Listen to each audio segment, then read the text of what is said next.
Olá, estamos dando início a mais um programa Debates Le Monde Diplomatique Brasil, em parceria com a TV PUC, com o Canal Universitário e com a TVT, TV dos Trabalhadores. O jornal Le Monde Diplomatique Brasil traz para esse debate, hoje, um tema que é muito importante para todos nós que vivemos na cidade, que estamos vivenciando temperaturas muito altas, fora de época, tempestades mais radicais. Afinal, o que está acontecendo com as nossas cidades? O que está acontecendo com as mudanças climáticas que incidem nas nossas cidades? Para tratar desse tema, nós convidamos dois especialistas que estão aqui conosco, que eu vou apresentar para vocês. O primeiro é o Henrique Frota. Muito obrigado por estar aqui, aceitar o nosso convite. O Henrique é coordenador executivo do Instituto Polis, é um especialista em questões urbanas e está trabalhando esse tema das mudanças climáticas e a cidade. Temos também aqui o professor Francisco Comaru, da Universidade Federal do ABC, que é outro especialista nessa área, que estava me lembrando antes da nossa gravação aqui, que ele já fez, inclusive, artigos há anos para o Le Monde Diplomatique, tratando da questão do impacto do aquecimento global nas cidades. Então, nós estamos muito satisfeitos, muito obrigado por estarem vocês aqui. Eu quero começar com uma pergunta mais genérica, dizendo assim, as mudanças climáticas estão afetando alguma coisa a vida das cidades, a vida do cidadão que vive nas cidades? Você quer começar, Henrique? Vamos lá. Eu acho que a primeira coisa que a gente tem que concordar é que está acontecendo uma crise ambiental que tem uma repercussão climática importante, né, Silvio? E se nós considerarmos que a população, o percentual da população brasileira, e isso é uma tendência latino-americana e que o mundo vem seguindo, vem se concentrando nas cidades, então, obviamente, nós vamos ter repercussões para a maior parte da população, que é essa população que vive no ambiente urbano. Em que termos a gente pode vivenciar, por exemplo, impactos da crise climática na nossa vida do dia a dia? Nós vamos passar a sofrer mais escassez de recursos hídricos, por exemplo, que já estamos vivenciando realidades assim, não é? Haja vista aqui o que temos vivido em São Paulo nos últimos anos, ondas de calor mais intensas, não é? Eventos climáticos mais extremos como chuvas, não é, mais concentradas, períodos chuvosos mais concentrados. Isso pode ter como consequências alagamentos, inundações, deslizamentos, né, no ambiente urbano. Então tem uma série de consequências que vão evidentemente afetar a população que vive nas cidades e especialmente uma população que vai ter mais dificuldade de lidar com os efeitos negativos desses eventos extremos, né? A população mais periférica, com uma condição de renda mais baixa, com maior vulnerabilidade social, é uma população que tem mais dificuldade de lidar. Então, nós vamos sofrer muitos impactos disso nas cidades, né? Mudanças climáticas não é só um tema de derretimento das geleiras ou de queimada da Amazônia, né? Das florestas. É um problema especialmente que vai ser vivenciado de maneira cada vez mais recorrente pela população urbana, não tenho dúvidas disso. Já está acontecendo alguma coisa, professor Francisco? Ou nós estamos refletindo sobre as possibilidades futuras? Então, quero agradecer pelo convite, é um prazer estar aqui, né, com vocês.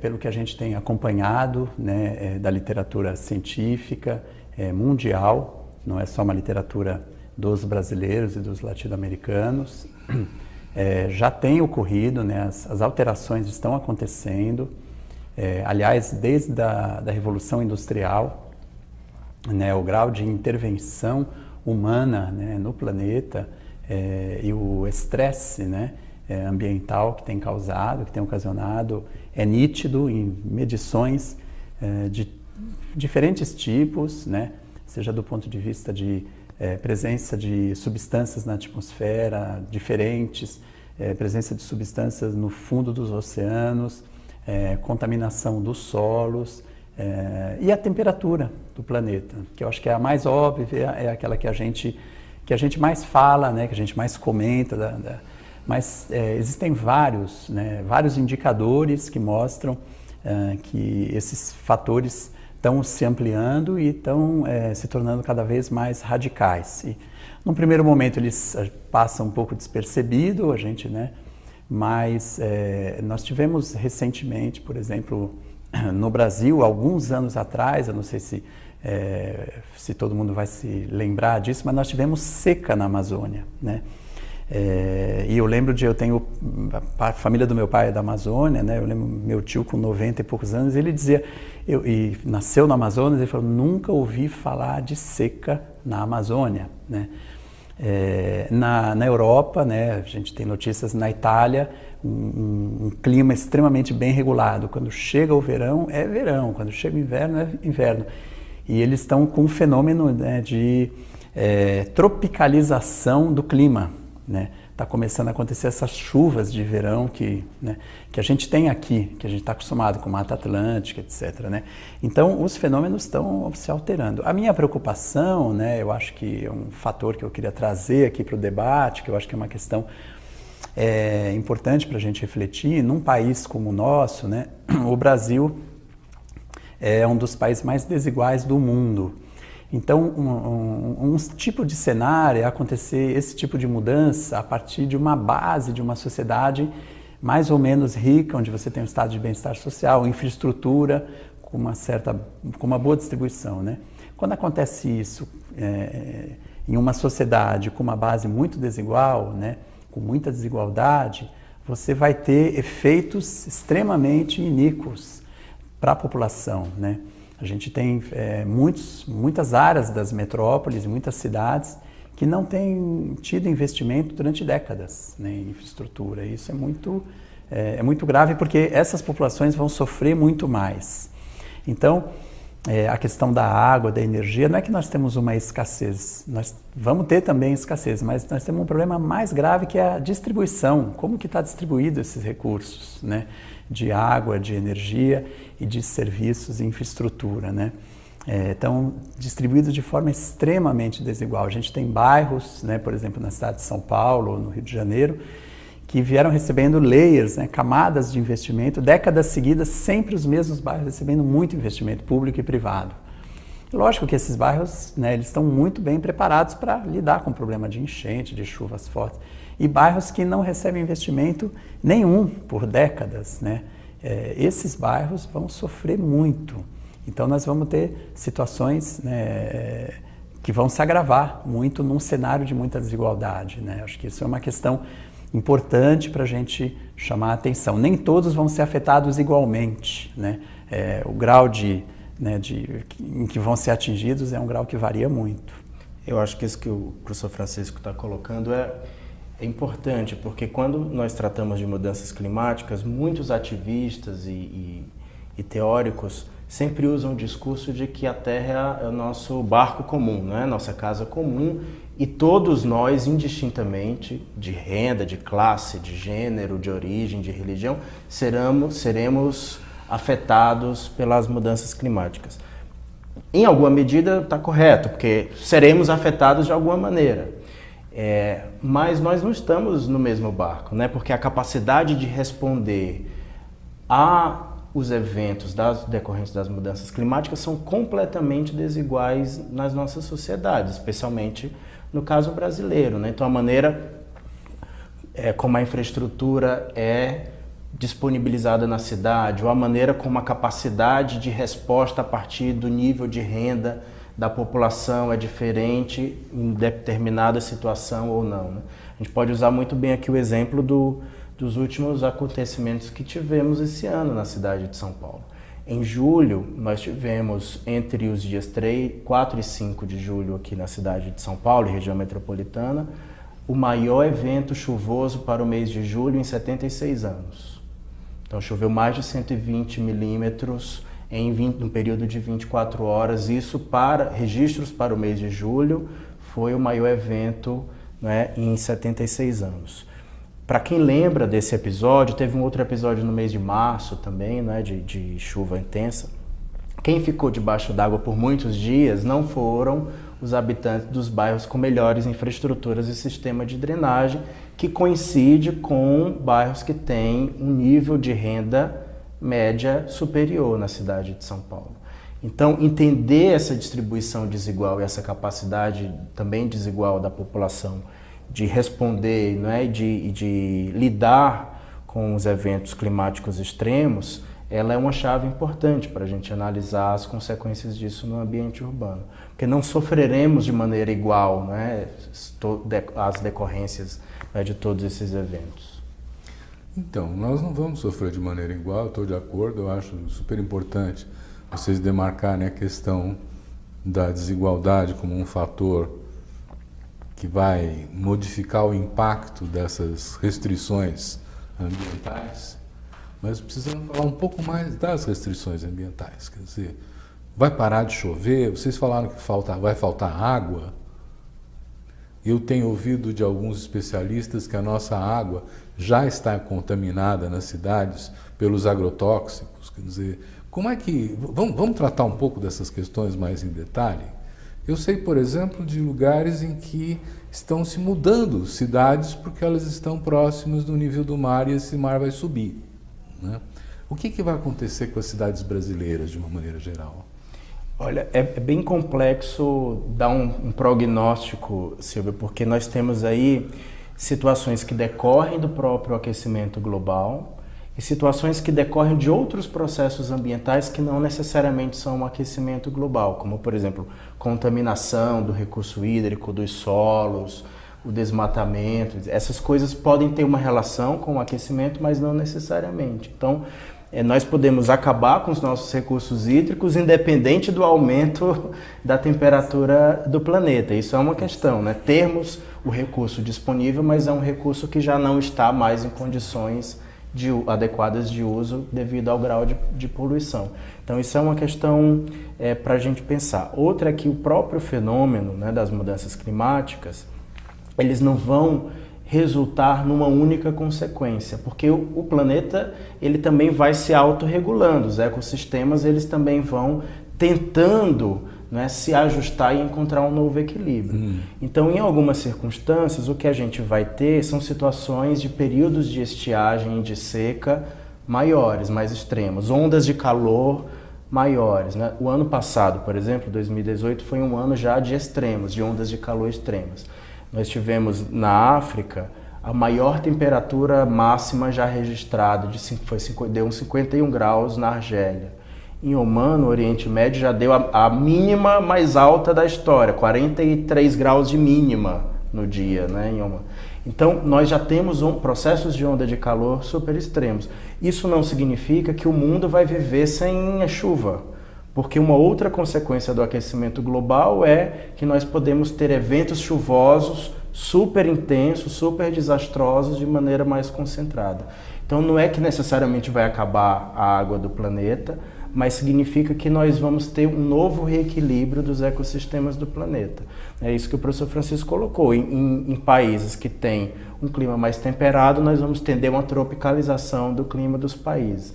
Em países como o Brasil, que já tem um clima tropical, né, em boa parte do seu território, nós vamos ver uma mudança também do perfil dos biomas e dos ecossistemas. Muito provavelmente o ecossistema e o bioma da Caatinga vai tender para uma desertificação, que é o que a gente já vê em vários estados, né, do semiárido brasileiro. Biomas como o Cerrado também vão tender, né, para se transformar, né, numa tendência mais de desertificação. E se nós perdermos a Amazônia, como nós temos perdido cada vez mais, a desertificação tende a chegar também no centro-oeste e no sudeste do país. Então, sim, teremos problemas de escassez de recurso hídrico, mas isso não significa que vai parar de chover, né? Significa que nós vamos ter tendências chuvosas diferentes do que a gente tem hoje. As estações vão mudar assim, um pouco também, né, de comportamento. Então, de certa forma, nós vamos viver um novo momento, né, do clima e do meio ambiente que nós não sabemos como é. Eu acho que é uma coisa super importante, né? Dialogando aqui com o que o Henrique está colocando, eu acho que é a gente considerar que nós, antes, né, do tema, da pauta das mudanças climáticas, né, chegar aqui no Brasil, nós já tínhamos, né, a gente já vinha com um déficit de atendimento de questões básicas, essenciais. Quer dizer, nós não demos conta de lições de casa, de tarefa de casa, que a gente já tinha que ter, que alguns países, né, do mundo já tinham resolvido, né? A questão do saneamento, da universalização do saneamento, a questão do manejo da água de chuva, relativamente bem resolvido, né? A questão de uma certa sustentabilidade do ponto de vista da mobilidade nas cidades, a infraestrutura e o serviço de mobilidade relativamente bem atendido para a população como um todo, e numa base relativamente mais sustentável, vamos dizer assim, né? Transporte público de massa, né? Esse tipo de coisa. Então, nós estamos num patamar em que as questões básicas, se não existisse o problema da mudança climática, nós teríamos uma situação já gravíssima, né? De não ter feito a lição de casa do nível fundamental e do nível do pré-primário, do fundamental. Só que nós já estamos na universidade discutindo os problemas da lição de casa na universidade, mas não fizemos ainda do nível médio, né? Então, nós estamos com um acúmulo de tarefas muito grande para dar conta, né? E a mudança climática, o problema do clima aparece justamente complexificando esse cenário todo. Aquilo que já era complicado, difícil, torna-se ainda mais complexo, né? Por exemplo, nós temos no Brasil, né, a discussão dos agrotóxicos, né, e da contaminação dos solos, e da contaminação dos alimentos e daquilo que a gente ingere, né? Então, outro dia, um professor da UFABC estava justamente mostrando e discutindo, um especialista em sistema de tratamento de esgoto, né, como que no esgotamento sanitário, né, vai para o esgotamento sanitário as substâncias que nós estamos ingerindo cada vez mais. Quer dizer, a população está tomando mais remédio para dormir, né, tá tomando mais remedinho tarja preta, sertralina e outros tipos de remédio, e isso está indo para o manancial, né? E o sistema de tratamento tem um debate até que ponto que o cloro, né, o São Cloro, se fosse um santo, né, precisaria ser, né, colocado, né, como nível de santo, porque ele durante muitas décadas, né, ele vem dando conta de limpar, purificar a água, né? Mas alguns tipos de substância, o cloro pode não dar respostas, né? Como hormônios, alguns tipos de hormônios, alguns tipos de substâncias químicas, metais pesados, né?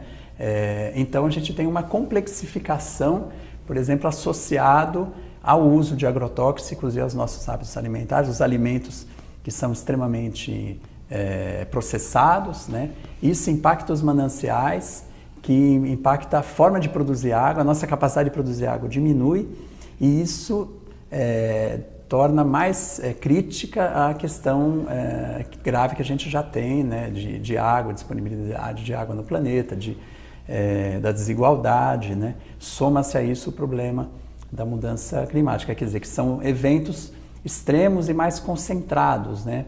Então, picos de frio, picos de calor, né? Extremos de temperatura. Em saúde pública, né, a gente tem várias publicações aí do pessoal da saúde pública, né? O professor Paulo Saldiva tem alguns artigos que ele tem chamado a atenção também sobre isso, entre outros colegas, do número de desfechos, por exemplo, da população idosa, né? População idosa, lógico que não é só o fato de você ter pico de calor que leva a picos de frio, mas se a pessoa já está com o organismo muito frágil, né? Quando chega o inverno, aquele inverno muito seco e com muita poluição, tipo, com menos chuva, o ar fica mais poluído, né? E a mudança climática agrava, faz com que a gente tenha hiatos maiores, né? Há um número maior de óbitos, né, dos idosos nos picos de verão, de muito calor, e nos picos de muito frio, de muito inverno, né? Então, são diversas camadas de impactos, né, que já está afetando a população nos bairros nobres e cidades mais ricas, um pouco menos, porque a população tem mais capacidade de adaptação, ela se adapta melhor, né? Coloca um umidificador de ar, tem uma enfermeira que cuida, climatiza o quarto, né? Vem o pessoal atender em casa, tem um monte de, né, home care, né? Tem muitas coisas.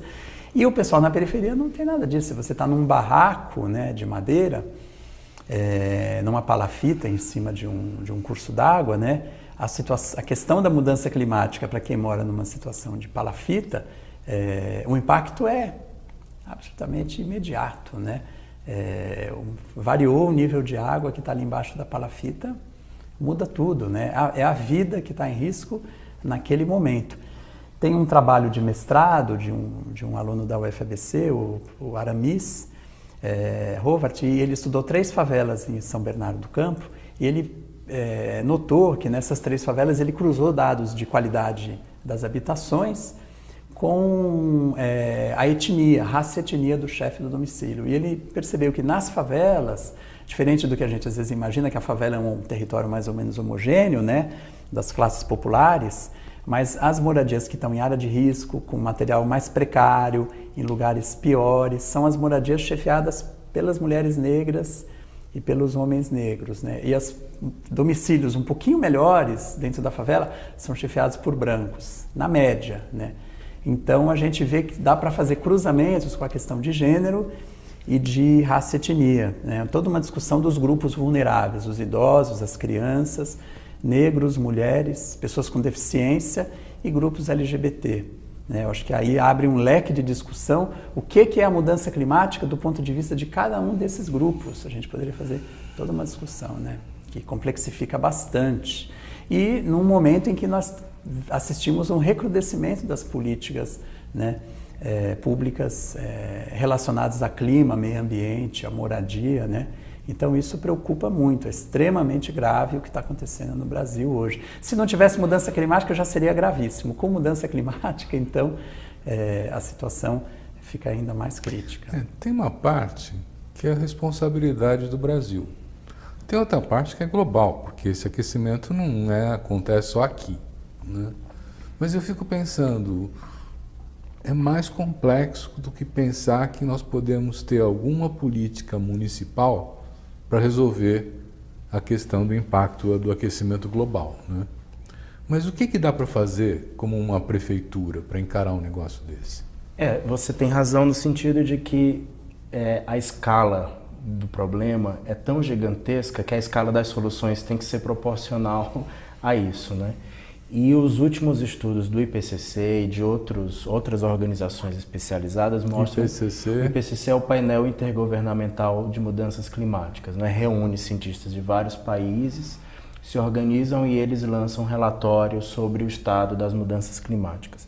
O relatório do IPCC do ano passado, por exemplo, vem mostrando que nós não estamos conseguindo frear, né, a emissão de gases do efeito estufa, que principalmente o CO2, que é o principal, né, dos gases que tem influenciado, né, o aquecimento global. Então nós aumentamos no ano de 2018 2,7% a emissão de gases de CO2, principalmente. Então já estamos... Nós, o planeta? O planeta todo, né? Então o planeta já emitiu em 2018 o recorde de emissão anual, que foi 37 gigatoneladas de CO2. E o gráfico é ascendente, né? Dos países do G20, por exemplo, que são os países mais ricos, esse estudo do IPCC e também outras organizações especializadas apontam que menos da metade dos países está caminhando no sentido de atender o Acordo de Paris, de fato reduzir emissões. Então, nós temos um problema que é do mundo desenvolvido, assim, dos países europeus, Estados Unidos, né, países que que deveriam, né, liderar essa redução, e temos um problema muito grave dos países do sul global, né, que são responsáveis por boa parte dos ecossistemas que ainda funcionam, né, como no caso da Amazônia. 60% da Amazônia está em território brasileiro e a Amazônia ela funciona como um regulador, né, do clima no planeta todo, né? Então, o Brasil tem uma alta responsabilidade. Isso é política nacional, é política de Estado, né, de proteção, de investir, né, nos sistemas de monitoramento, e não o contrário do que está sendo feito pelo governo, que fica desacreditando, né, dos próprios sistemas de monitoramento públicos e super bem reconhecidos, né, que nós temos no INPE aqui, em outros órgãos no Brasil. Então, de fato, você tem razão quando você fala, não é a a questão pontual, uma solução pontual que vai dar conta, porque a escala, a dimensão do problema ela é muito grande. Nós precisamos de soluções também muito grandes, em várias dimensões: regulação, redução da emissão, mudança do padrão de produção e do padrão de consumo, né? Várias questões aí precisam ser trabalhadas. Mas do ponto de vista dos governos locais, eu acho que tem muito trabalho a ser feito.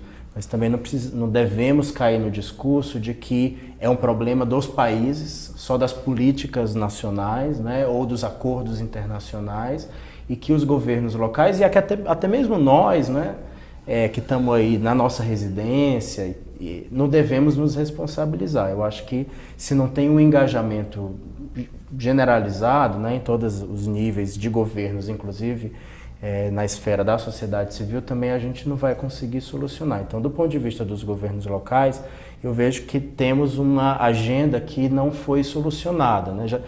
É uma agenda que precede a própria questão das mudanças climáticas e que é competência dos municípios no Brasil. Então, até hoje, a questão do saneamento ambiental é uma das situações mais graves quando a gente fala de política pública urbana e de infraestrutura urbana, né? Drenagem, oferta de esgotamento sanitário, né? Então, isso é uma tarefa urgente, né, para as cidades brasileiras, né? Avançar na qualidade do seu saneamento ambiental. Uma outra questão é regulação que os municípios podem fazer também em relação à geração dos resíduos sólidos, né? Aparentemente, os resíduos sólidos não é a emissão do CO2, mas o resíduo sólido ele entra num sistema de crise ambiental também. Onde é que nós vamos colocar tanto resíduo, não é? E esse resíduo, no final, se ele vai para um lixão ou vai para uma disposição inadequada, ele emite metano também, que é um outro gás que contribui. Então, eu acho que tem uma série de questões aí que os municípios precisam trabalhar.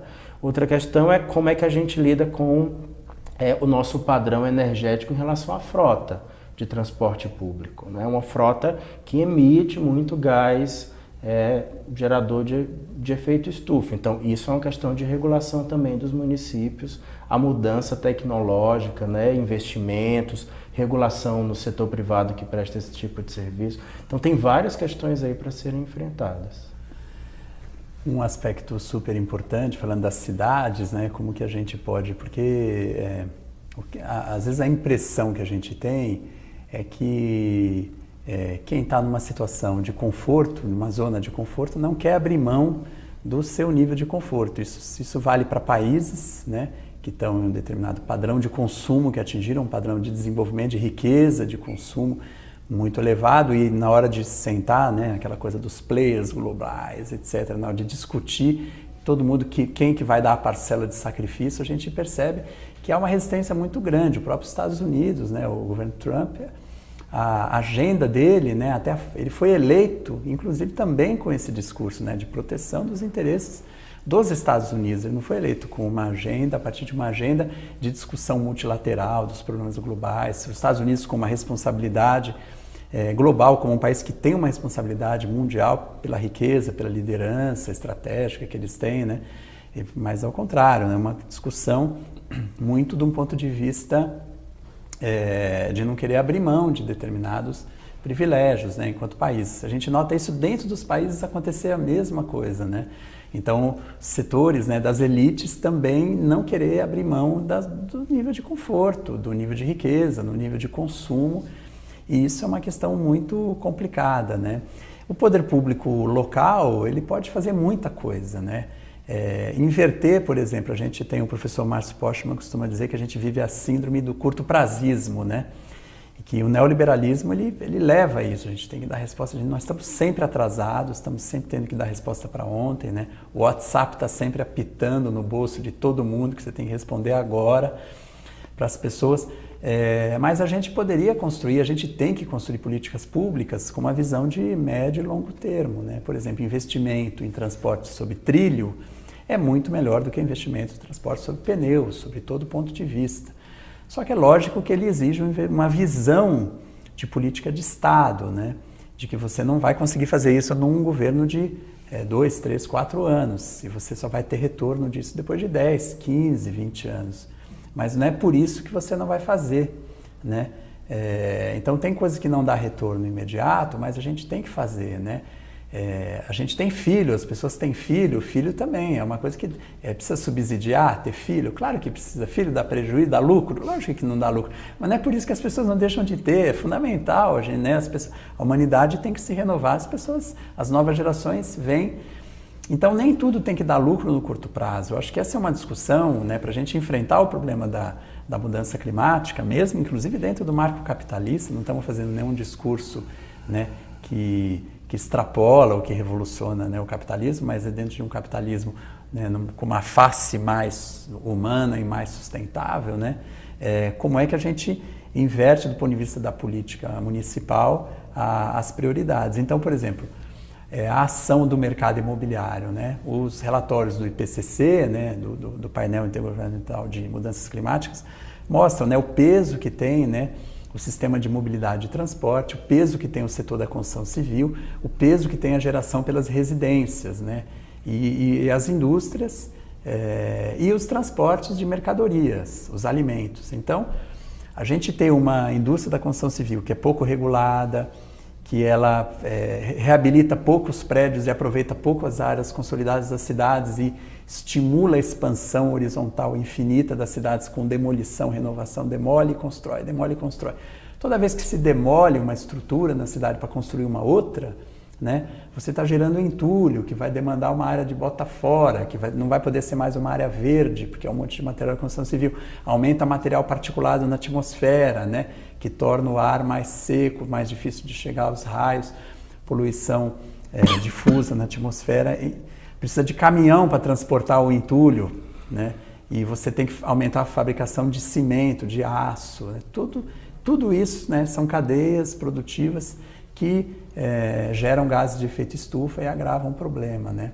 Então, a gente pode ter ação da prefeitura, por exemplo, respeitar o plano diretor, fazer cumprir a lei de uso e ocupação do solo, né? A noção de cidade compacta, de cidade com uso misto e maior densidade, né? Tudo isso investir em transporte público, né? Para universalizar o transporte para a população. E até uma área, né, Silvio, que você trabalhou muito com segurança alimentar, né? Quer dizer, eu lembro, né, dialogando com o pessoal da área de segurança alimentar, né, cada vez que você, né, come um sanduíche ou come um alimento, né, o que foi que você mobilizou por trás, né? Outro dia eu ganhei um café italiano, né? E eu fui ver que o café, ele é brasileiro, foi para a Itália, e depois ele voltou para o Brasil e eu abri a latinha porque eu ganhei de presente e tomei o café, né? Esse café ele rodou no mínimo uns 22, 25 mil quilômetros, né? Para eu poder tomar o café, né? Não era mais fácil tomar o café aqui do que tomar um café chique que foi e voltou. Então eu acho que isso, até nos hábitos individuais, dá para incidir, dá para a gente fazer essa discussão, mas a gente tem que fazer a discussão do ponto de vista de política pública, né?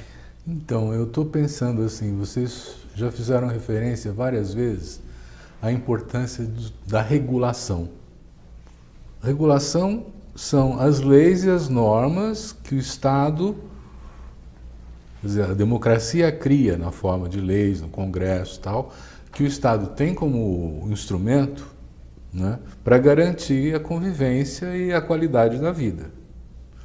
Quer dizer, então, que os sistemas de regulação não estão funcionando? Olha, eles funcionam para algumas coisas, para outras não, porque a gente também tem que entender que o processo, né, de elaboração legislativa, isso não é uma realidade exclusiva brasileira, né, acontece em vários lugares, ele também é um processo de forças sociais e econômicas que operam ali sobre os nossos parlamentares, né? Então, nós temos hoje, né, as famosas bancadas, né? Bancada do agronegócio, bancada da Bíblia. Então, tem interesses econômicos que facilitam ou dificultam o avanço de determinada regulação. Então, um exemplo muito nítido, e a regulação não precisa ser só decorrente de uma lei, ela pode ser também atos do Poder Executivo, né? Então, prefeitos podem baixar portarias, o presidente, decretos, etc. Um exemplo é o que acontece no Brasil de janeiro para cá, né? Do ponto de vista dos agrotóxicos. que é a total flexibilização e a abertura. Nós nunca tivemos tanta possibilidade de uso de novas substâncias químicas no Brasil como a gente está tendo nesse ano de 2019. Então, isso é um exemplo de uma regulamentação que se afrouxou completamente, que se flexibilizou completamente e que a consequência disso, ela é totalmente imprevisível, seja para os ecossistemas, seja para a nossa saúde, né? Porque muitas dessas substâncias são inclusive proibidas em outros países. Não existem estudos que concluam que aquilo de fato é seguro para a saúde humana. Pelo contrário, tem muitos estudos já mostrando uma correlação com aumentos de casos de câncer, aumentos, né, de situações de saúde, de agravamento de situações de saúde. Então é um exemplo muito negativo de como a regulação se afrouxa e pode prejudicar. E nós temos outros casos, né, no último ano para cá, quantas cidades brasileiras, especialmente litorâneas, aprovaram leis proibindo o uso de canudos plásticos. É uma intervenção direta no mercado, né? Então, agora o estabelecimento não pode mais dar um refrigerante, um milkshake, o que é que seja, com canudo plástico. O mercado teve que se rever. Então, aí veio o canudo de aço inoxidável, o canudo de bambu, o canudo de papel. Então, tem certas coisas que nós temos um certo mito, né, especialmente aqui no Brasil, de que se você tem uma regulação um pouco mais rígida, que interfere no mercado, isso vai causar uma crise econômica e gerar... Na maioria das vezes, o mercado assimila a regulação e ele, de maneira criativa, ele também vai encontrando outras saídas, entende? Vai se adaptando. Então, eu acho que nós temos que ter mais coragem do ponto de vista da regulação. O canudo é um exemplo banal, né? Mas o que o professor Francisco está colocando é a necessidade de uma regulação séria de setores da economia brasileira que tem muito peso, né? A construção civil, o mercado imobiliário, é um setor da economia que tem muito peso e influência sobre os nossos parlamentares. Henrique, olha o desafio, né? A gente sempre imagina que o Estado defende o interesse público e que, portanto, a regulação se faz em favor do interesse público. Eu tenho a triste notícia para dar para vocês que São Paulo, por exemplo, já teve 500 quilômetros de trilhos de bonde que o governo enterrou, que o poder público enterrou para dar lugar ao ônibus e ao pneu. E essa é o tipo da regulação que a gente não pode dizer, né, que está favorecendo. É um crime o que fizeram, porque hoje nós temos 100 quilômetros de metrô, mais ou menos, né? Nós tínhamos 500 quilômetros de bonde. E nas Europas, todas as cidades têm bonde, que preservaram, né? Então, a questão, vamos dizer assim, climática, ela acaba cruzando de uma maneira tão intensa com a questão democrática, né? Com a questão do controle público, que eu fico achando que não temos mais capacidade de regulação. Quer dizer, hoje em dia a gente percebe que os poderes econômicos não estão nem gostando muito de fazer negociações e mediações dos seus interesses, né? Como é que a gente faz uma situação dessa, professor Francisco? Pois é complexo, né? Assim, quando a gente olha para o cenário internacional, a gente tem motivos para ficar desanimado, mas tem motivos para a gente também ter esperança, né? Mesmo aqui dentro do Brasil, né? Tem muitos grupos e tem muita coisa interessante acontecendo e que não é visibilizada, não está, né, todo dia no jornal, na mídia, né?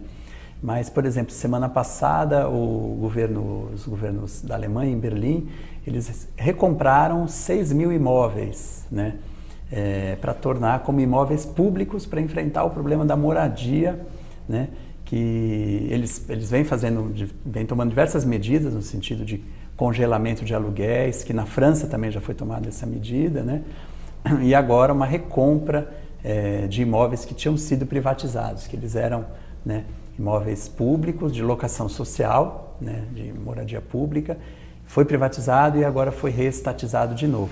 O saneamento, né, na França, na Inglaterra também a gente já tem notícias, né, do movimento de reestatizar o saneamento, né. Então, a gente percebe que o ser humano é capaz, a humanidade é capaz de aprender individual e coletivamente com os próprios erros, né? É um pouco, a gente fica preocupado porque nós estamos num momento histórico no país, que é um período histórico muito difícil do ponto de vista da democracia, né, e da defesa do interesse coletivo, né? Que é um momento histórico que vai passar, né? Como diz um colega nosso lá na universidade, né? Antes de melhorar, vai piorar mais um pouco, né? Mas vai melhorar, em que a gente retome, né, as agendas, as pautas do interesse público, né, do interesse coletivo. Quer dizer, quando foi implantado, né, essa rede de 500 quilômetros de bonde em São Paulo, né, em alguma medida havia uma noção de que isso era bom para a coletividade e que deveria ser feito. E quem estava nos níveis, né, de tomada de decisão, né, do poder político, poder econômico, decidiu, olha, né, vamos ampliar a rede de bondes, é importante, e foi se ampliando até o momento em que outros interesses, né, se sobrepuseram e ganharam essa correlação de forças, das forças econômicas e forças sociais, ficou desfavorável, né? Mas eu tenho esperança, né, tenho plena esperança que a gente vai reverter esse jogo. Existem muitos mecanismos, né? O mecanismo da desobediência civil, por exemplo, né? As ocupações no centro de São Paulo, né? Só para citar um exemplo, né? Tem uma foto que eu acho muito significativa, eu estou usando bastante, que é uma foto em que tem várias lideranças dos movimentos de moradia, né? A maioria são todas pessoas de baixa renda, todas pessoas pobres, a maioria são mulheres, a maioria são negras, numa ocupação do centro, segurando alguns potes lotados de alface, cheio de alface verdejante, brilhante, linda, né? Que é uma alface que foi produzida no quintal da ocupação, né? Eu mostro essa foto em algumas aulas, às vezes em algumas palestras e conferências que eu participo, debate, e para mim é uma foto que simboliza muita coisa, porque simboliza, né, primeiro que a função social da propriedade. Quem está dando a função social é o povo, né, por meio de da luta da moradia, a população de baixa renda que não acessa a moradia, lutando pela moradia numa área bem localizada, onde vai gerar menos impacto do ponto de vista do sistema de transporte, menos demanda por transporte público e privado, individual e coletivo, um número menor de acidentes de transporte também, de pessoas mutiladas, acidentadas, etc. Menos estresse e tempo de deslocamento para o trabalho, mais tempo para a família, mais tempo para dedicar ao estudo, né? Pessoas que são historicamente excluídas, que podem estar morando numa região bem localizada, né? Você tem um virtuosismo, né, muito grande dessa ação, e produzindo alimento pertinho da onde se consome, né? Alimento fresco, não é Doritos, né? Não é Big Mac, né? É alface, né? Que as crianças podem consumir, né? A gente tem uma quantidade enorme. Um outro problema que a gente convive é o problema, né, das doenças das populações, das sociedades que consomem muito, né? Diabetes, hipertensão, obesidade. Tudo isso está junto, misturado com o problema da mudança climática, né? Então, como que a gente olha para as cidades e a gente propõe soluções que elas parecem que são de mais longo termo, né? Mas elas, de alguma forma, elas vão beneficiar muito e são muito mais sustentáveis do que parece. Outro dia um aluno perguntou para um colega nosso, um professor, poxa, mas a habitação na área central não é muito caro, né? E ele respondeu assim, ele falou, olha, caro é morar no Grajaú, caro é morar em Parelheiros, caro é morar e vir para o centro e voltar todo dia, isso é caro, né? Então, investir em educação é caro? O caro é construir presídio e manter os jovens dentro dos presídios, né? Isso é que é caro. Então, a gente renaturalizar os rios, né? Tirar as marginais, investir em transporte público, né? E tirar os veículos, vai contrariar interesses? Vai contrariar muitos. É uma luta dificílima. Mas se a gente quiser fazer isso daqui a 20 anos, a gente tem que começar a debater agora, né? Para a gente poder ir penetrando, né, nas mentes e corações do povo, que é quem é o motor das mudanças, né? A mudança não vai vir dos segmentos que estão estabelecidos e nas zonas de conforto, né? A mudança vai vir dos segmentos populares que de tão oprimidos durante tanto tempo, uma hora, né, demandam, reclamam e impõem mudanças, né? Mudança de paradigma. Acho que nós estamos vivendo uma era que está pedindo isso, né? Inclusive. Vamos fazer um ensaio, uma reflexão assim, mais livre, solta, né? Se nós vamos ter eleições municipais, 2020, né? Que recomendações vocês dariam para um grupo que esteja montando uma proposta de governo para as cidades? O que vocês acham que... Porque tem questões que a gente sabe que são de médio e longo prazo, quer dizer, são processos mais amplos, não dizem respeito só à cidade, mas nem ao país, à região, quer dizer, é tudo bastante interligado. Mas você tem ali uma oportunidade, quer dizer, você tem uma prefeitura que tem alguns recursos de poder, né? O que essa prefeitura pode fazer para enfrentar as mudanças climáticas nas cidades?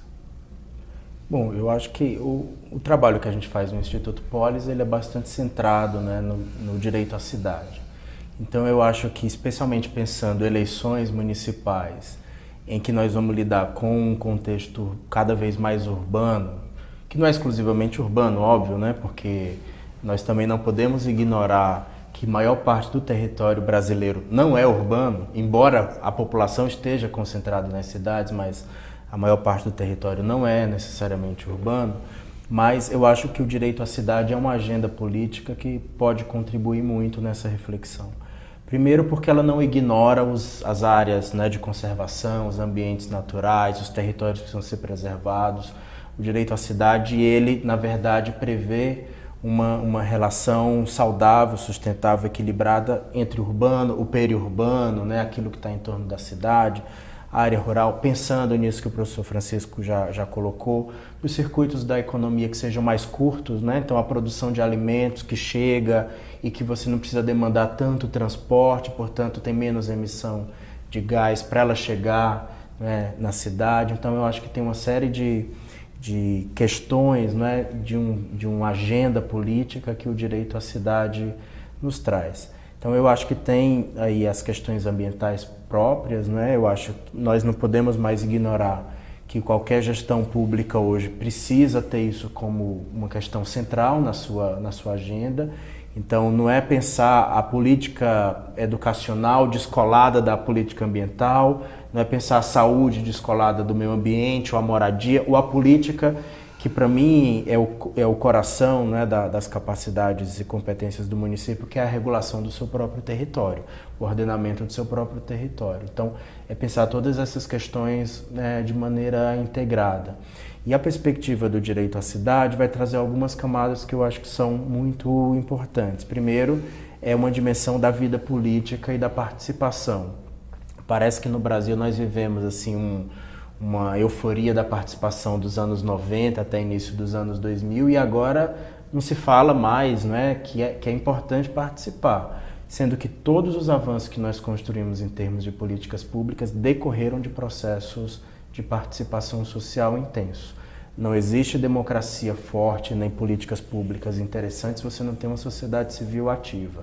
Então acho que tem uma agenda do poder público municipal que é de que maneira, né, essas novas gestões que vão iniciar, né, nos municípios daqui a 1 ano e meio, elas vão alimentar ou não essa dimensão da participação ativa da sociedade civil. Uma outra que eu acho que é um enfrentamento que também nós não temos mais como não lidar com isso nas cidades, é como a desigualdade na ocupação do território precisa ser reconhecida, não só do ponto de vista da renda, mas do ponto de vista de gênero, ponto de vista etário, ponto de vista geracional, ponto de vista raça e étnico também, né? Então acho que tem que ter uma agenda pensada para isso. E todas essas questões, elas cruzam com o meio ambiente por tudo que a gente já colocou aqui, né? Porque seja pela perspectiva da escassez dos recursos, aí nós vamos ter que lidar com essa situação, seja porque vamos vivenciar nas cidades eventos mais extremos, né, inundações, deslizamentos ou ondas de calor, períodos secos com maior intensidade. E se nós não tivermos uma sociedade civil forte participando das políticas públicas e se as gestões municipais não conseguem enfrentar a questão das desigualdades, tudo isso agrava as situações que já são muito ruins. Então, no meu entendimento, um programa político que não considere minimamente essas três questões é um programa político que está completamente míope, né, para a nossa realidade atual. Professor Francisco, o que você recomenda? Para o próximo prefeito, para a agenda do próximo... É muito complexo, né? Mas eu fico pensando aqui, né? Segundo o relatório da Oxfam e outros dados internacionais, o Brasil é um dos países mais desiguais em termos de distribuição de renda, né? Aquele economista Thomas Piketty, francês, quando ele agregou os dados de renda, ele agregou também questão de propriedade e de patrimônio e de herança, né? Alguns estudos dele apontam de que o Brasil é o número 1, é o mais desigual do mundo, né?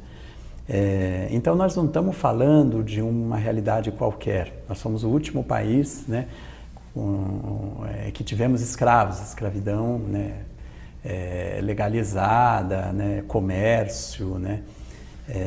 E até hoje a população que era escrava, até hoje a gente vai nos bolsões de pobreza, a gente vê, né, as faces, diferentes faces do Brasil, né, as diferentes. Então nós temos uma desigualdade estrutural tão forte, né, tão pesada, tão profunda, de poder econômico, de poder político, que eu acho que seria essencial de alguma forma as políticas públicas, elas dialogarem com essa desigualdade de poder econômico e político, né?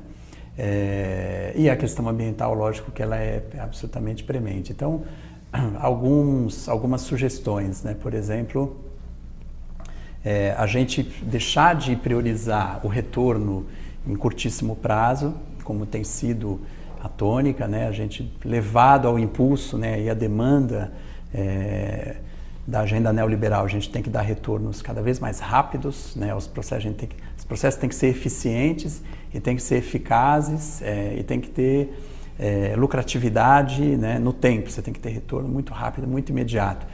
Mas a gente pode mudar isso por uma outra chave, uma chave que assim, você atua, né, tem um determinado tipo de iniciativa, né, e você desencadeia múltiplos processos virtuosos a partir de uma única ação.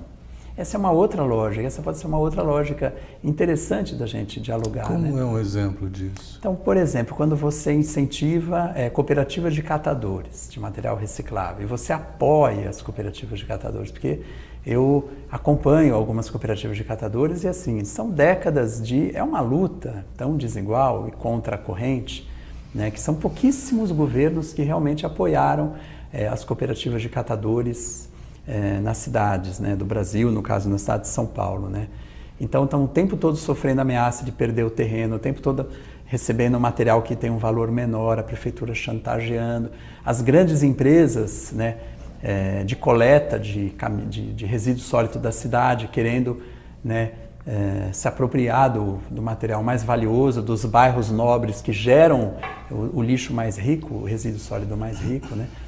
Agora, quando você protege a cooperativa dos catadores, você viabiliza geração de trabalho e renda para famílias muito pobres. Alguns moravam na rua, eram pessoas em situação de rua, outros estão na favela, muito longe. Né? Para a pessoa chegar numa cooperativa de catador, ela é de uma classe social, sim, né? Ela está na base da nossa pirâmide, né? Então você gera já um benefício de cara de uma família que você sustenta. E você tem um benefício ambiental, né? Você dialoga direto com a questão, né, climática, ambiental e climática, né? Os resíduos que deixam de ir para um aterro sanitário, né, se você leva menos resíduo que poderia ser reciclado, né, ou reutilizado ou reciclado, e ele não vai para um aterro, né, você está economizando o aterro, você está economizando a área de aterro, se você consegue ter uma boa gestão dos resíduos orgânicos, né, com, né, por exemplo, a produção de adubo, né, e outros tipos de materiais, você minimiza muitos, gera energia, né, pega o metano e gera energia. Então, tem formas de você, com uma medida, desencadear múltiplos processos, né? Então, o caso da cooperativa de material reciclável é um. Outro caso é você incentivar a agricultura urbana, né? Quando você incentiva a agricultura urbana nas cidades, né, é uma prática que é muito pouco comum no Brasil. As cidades europeias, até as cidades africanas, conhecem mais políticas desse tipo do que a gente. A gente aqui quase não tem, mas quando a pessoa, né, produz um alimento no quintal de casa, ou no telhado, ou na varanda, ou no teto de um prédio, os múltiplos benefícios é uma medida, mas essa medida ela tem efeitos múltiplos em diversos setores, né? Alimentação mais saudável, a pessoa gasta menos dinheiro com compra de comida no supermercado, né? Tem menos essa demanda de transporte para trazer o alimento de longe, porque ela produz um pouquinho na casa dela, né? Você produzindo alimento em casa, você tem que cozinhar. Cozinhar é bom para a saúde mental, né? E diminui o problema de obesidade. Você se envolve, você fica o tempo, você não vai comer, né, comida industrializada, você vai acabar mudando o hábito familiar. Você chama os filhos para cozinhar juntos, para a cozinha, abre um vinho, né, fica ali pondo a farinha, fazer uma pizza com tomate do teu quintal. Então, é uma medida que pode gerar múltiplas consequências. E a outra que você sabe que eu trabalho há muitos anos com a área da habitação, né? Quando você, por exemplo, o Plano Municipal da Habitação, que foi entregue no final da gestão do prefeito Haddad, está parado na Câmara Municipal, né? Esse plano contém muitos elementos, né, da agenda do direito à cidade e da agenda da reforma urbana, né, que o Henrique está justamente colocando aqui para a gente, né? E uma das diretrizes do plano é produzir habitação em áreas bem localizadas. Se a classe trabalhadora morar em áreas melhores, você com uma medida, que é produzir habitação numa área bem localizada, você tem múltiplos efeitos, né? Diminui a demanda por transporte público, diminui o risco de acidente de transporte, aumenta a caminhabilidade, as pessoas têm que andar mais, diminui a obesidade da população, que diminui o impacto do SUS e no sistema de saúde e demanda de remédio. As pessoas ficam menos deprimidas, porque fica menos tempo no transporte público, vai tomar menos remédio, menos sertralina, que vai menos substância para o aquífero, para depois a gente ter problema de tratamento de água. Quer dizer, a gente com uma medida, existem alguns tipos, né, de ações que geram múltiplos efeitos virtuosos. Eu acho que isso é um tipo de raciocínio super interessante, que esse momento complexo que nós estamos, a gente precisa lançar mão desse tipo de coisa, né? Para poder ir procurar em todas essas agendas incorporar a discussão da democracia, né? Da redistribuição de poder. Eu acho muito interessante, porque inclusive tem situações de crise que geram inovações, né? E quando nós tivemos aquela falta de água profunda aqui em São Paulo, 4 anos atrás, muita gente instalou na sua casa a captação da água da chuva. Que é um uso que até hoje, vocês fizeram um estudo lá, né, na Federal da ABC, sobre o volume de água que pode ser captado com a água que escorre dos telhados de São Paulo, né? E é um volume muito grande. E isso é uma inovação. Eu acho que a necessidade acaba empurrando a gente, né, para fazer criações desse tipo.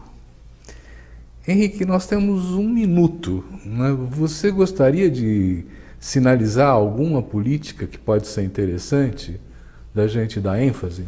Olha, eu acho que todas essas questões que o professor Francisco colocou, que são super importantes, né, para o direito à cidade, para que a gente tenha uma cidade realmente mais justa, mais sustentável, mais democrática, eu acho que tem um princípio básico, que é a possibilidade da gente democratizar o acesso à terra bem localizada, né? Isso é uma questão que o Brasil reivindica há 50 anos e que os poderes públicos locais nunca conseguiram, de fato, implementar e atender. Então, continua sendo uma questão muito atual.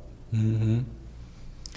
Então, nós estamos entendendo que as operações são todas assim, mais de infraestrutura, né?